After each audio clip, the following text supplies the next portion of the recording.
Nobody's out there shopping with this virus.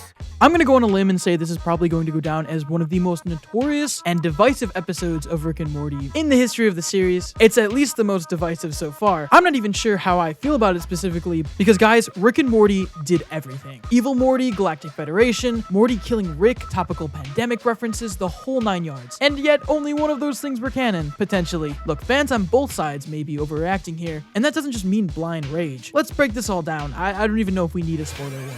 Everybody knows that Rick and Morty is a complicated show. It's almost a meme at this point, and Rick and Morty theories are almost a sub-fandom in and of themselves. The sub-fandom community contains thousands upon thousands of people dissecting the show, and boy oh boy are there a lot of theories. And for all those theories, there's just as many YouTube channels, us included, that are going to take a huge fat L. But with purpose. This elaborate troll that they just pulled off began in the beginning of last month, April 1st, ironically enough, where Adult Swim decided to relieve some of the grim tension in the world with a night of awesome surprises, airing new episodes, series premieres, a fantastic pilot, and the best part was all hosted by Post Malone. One of the surprises, actually the biggest one in my opinion, was the long-awaited trailer for the second half of Rick and Morty Season 4, complete with a release date, which was tonight as I'm recording this. The trailer was full of surprises, including a hint of Evil Morty, the Citadel of Ricks, and the return of the Galactic Federation's rogue agents Tammy and Phoenix Person, along with other fan favorites like Snowball, a cat that seemed to be tied to the earlier season.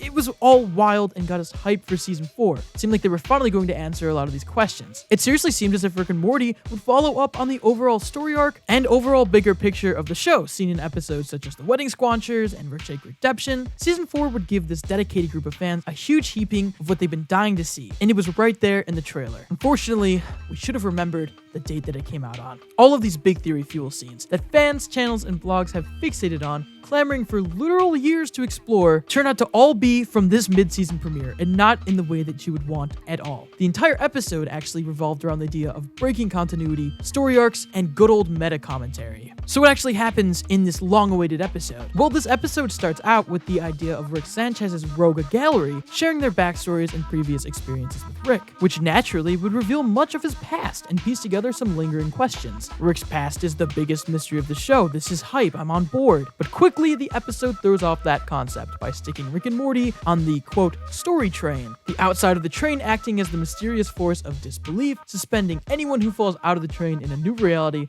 that tends to either serve as a callback or huge middle finger to the audience. If it sounds complicated, try watching the episode. Now, to be fair, this is the premise of the episode. Rick and Morty suddenly finding themselves on a story train and trying to destroy the episode format to escape the train by doing the exact opposite of what the antagonist of the episode would expect them to do, because it's the opposite of what fans are expecting. Do you get what they were going for? It's kind of obvious at this point. Though the twist to the true premise is that it isn't even our Rick and Morty. They just so happen to also be a part of the story train, which ends up being a novelty gift Morty bought from the Citadel. The episode is literally a commercial for the story train. Like, that is the punchline.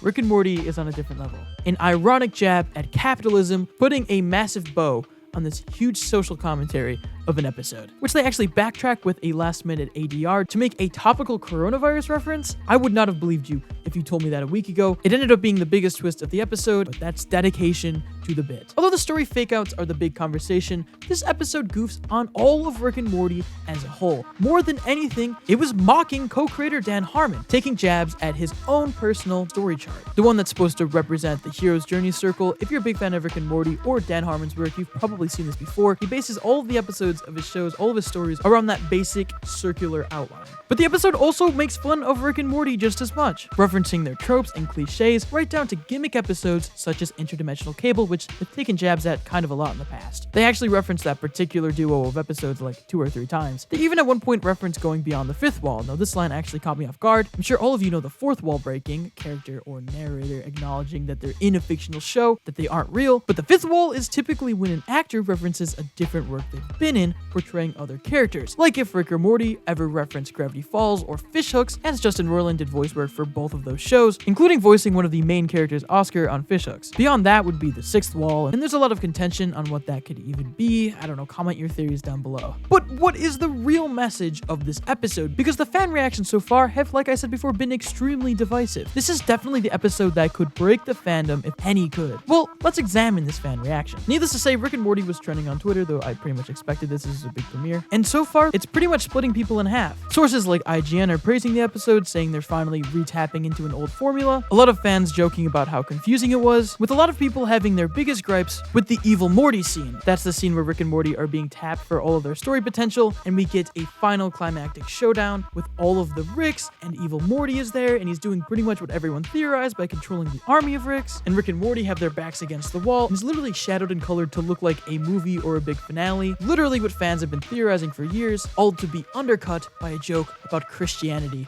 and Rick becoming a devout Christian. Now look, no matter which way you cut this episode, it was another Rick and Morty episode about Rick and Morty. Going on the Rick and Morty Reddit right now, there's people equally angry and actually kind of happy with the episode. Some people admitting that Rick and Morty is making a valid point and that maybe they shouldn't overanalyze the show as much, while other people are saying what's so wrong with analyzing the show at all. I think there's a point there. But ultimately, a lot of people's criticisms with the show, at least so far, boil down to people assuming that the bigger picture and mysteries of the show, the ones that they've been leaving breadcrumbs through for the entire series, don't matter anymore, and that it's all been a waste of time. And yeah, that would reasonably upset these fans who have religiously supported a show that premieres its seasons years apart. I mean, to be a Rick and Morty fan through all of the controversies that's happened, all of the jokes, the Pickle Rick memes, I mean, it takes dedication. But others see a different message in this episode, one that's not making fun of the fans or poking fun at anybody who pays attention to the show, but instead is giving the message that the show's crew isn't going to tell the story fans want to tell, no matter what. They're not going to tell the story that fans expect, they're going to tell the story that they want to tell. And look, both of these arguments hold some sprinkles of hard truth, but are missing one big factor, a factor that's highlighted in the behind the scenes for this very episode. It started out as like we wanted to just do like an anthology. Who wants to watch stories when you know that they don't matter? How do you make the stories matter? And we thought, like, what if they're trapped in an anthology episode, and what does that mean? It's a story device. Rick represents limitless potential. You can do anything, and it's like, yes, you can, and that's a trap. And you can Did you catch all those important bits, including how none of those bits mentioned the big plot points? The premise of the episode simply started out as an anthology episode, but snowballed once they got the creative juices flowing. They didn't go into the episode knowing the end. There is no plan. There has never been a plan, and in Rick and Morty's case, there never will be. The Rick and Morty crew confirmed multiple times that none of their plot points had an end goal in mind when writing the early episodes. Tammy was just meant to be, in the words of the official Rick and Morty art book, quote, a slut, but they saw more potential once they actually worked with Tammy's voice actress, Cassie Steele. They've literally admitted Evil Morty, who was arguably the biggest mystery of the entire series, was not meant to be some sort of huge villain when releasing his debut episode. The ominous ending just kind of worked out. They likely approached seasons and episodes with themes, but not the finer details of the story. All the big mysteries of Rick and Morty emerged from a collaboration efforts of writers, an entire team who had no idea where this episode would go. That's not to say they go in completely blind or that they don't have some ideas brewing for a while, but as hard as it is to admit, it's kind of pointless to theorize Rick and Morty, and it has been since day one, because we're theorizing stories that straight up don't exist yet, that the show's team is not focused on at all. There's no roadmap to the end of Rick and Morty. They kind of fly by the seats of their pants, and in their credit, it's worked so far, except for season 3, but we all moved on. But why? Okay, why no plans? Obviously, people are taking an interest in the deeper meaning of your show. They're coming up with theories. Why not steer into that and sort of cultivate a theorizing community? That's always stronger for your show. Well, it's not a misdirection. It's not a big joke. It's simply because Rick and Morty is a cartoon, an adult cartoon, but a cartoon nonetheless. A medium where they can do everything and anything. Think of how many cartoons you've watched before that were mainly episodic but had one major oh shit episode. Kids Next Door, Powerpuff Girls. I mean, if we're gonna be real, Family Guy. None of those shows were planned from the jump. They all unfolded naturally, going off what the writers are feeling. I get it. Story arcs and continuity aren't just engaging, they give animation the credit of a respectable medium. There's plenty of story-driven shows that had long-term plans from the beginning that have been able to pull them off beautifully, and they've been some of the most successful cartoons of all time. But that doesn't mean Rick and Morty was automatically going to just do it because it was a cartoon and it had a big audience. But that being said, we shouldn't count out any of these plot points. People are claiming these objectively will never be resolved now. What are you talking about? We are 6 episodes in a 70 episode order. You think they're never going to touch on any of these plot points again? Do you think they just write off multiple characters and plot lines all at once and screw themselves out of those ideas for years?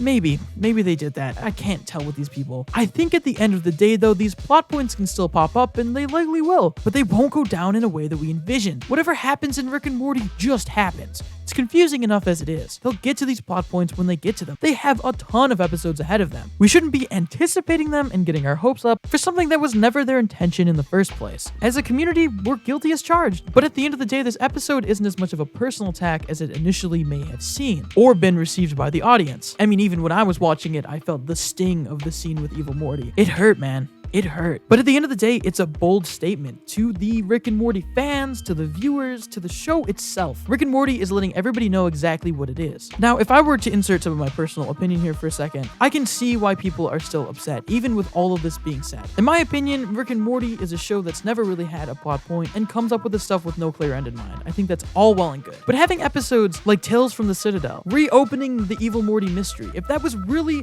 some unplanned mystery that they never meant to touch on again and just ended good, why would they give fans further breadcrumbs, further hope for a mystery just to cut it off at the head in this episode? And again, there still could be an Evil Morty mystery. Technically, none of this is canon. And I ultimately side with the Rick and Morty team for standing their ground here, but I can also see why the fans are upset. That's why this is a risky and divisive episode. There's tons of ways to look at it, there's tons of ways to perceive it, and no one's really right or wrong in this situation. It just came out tonight as of recording this. I have no idea what the fan reaction is going to be like. I don't know how bad or good this is going to get. Maybe this will fade off into obscurity. That'll be probably the biggest twist though. But either way, guys, this was a damn good episode of Rick and Morty, and I was not disappointed. With all of that being said though, I really want to know your guys' opinions on this. Did you like this episode? Did it feel like a stab in the back? Let us know in those comments down below, or tweet to us at Roundtable Vids or me at @StretcherNemo. If you want to consider helping out the Roundtable, you can support us on Patreon or become a member of the channel and get exclusive access to scripts and avatars. As always, guys, if you enjoyed this video, make sure to give it a like, share it, and subscribe to the Roundtable for more incredible cartoon content. I'm Nemo, this is Rick and Morty Breakdown, and I will see you next time.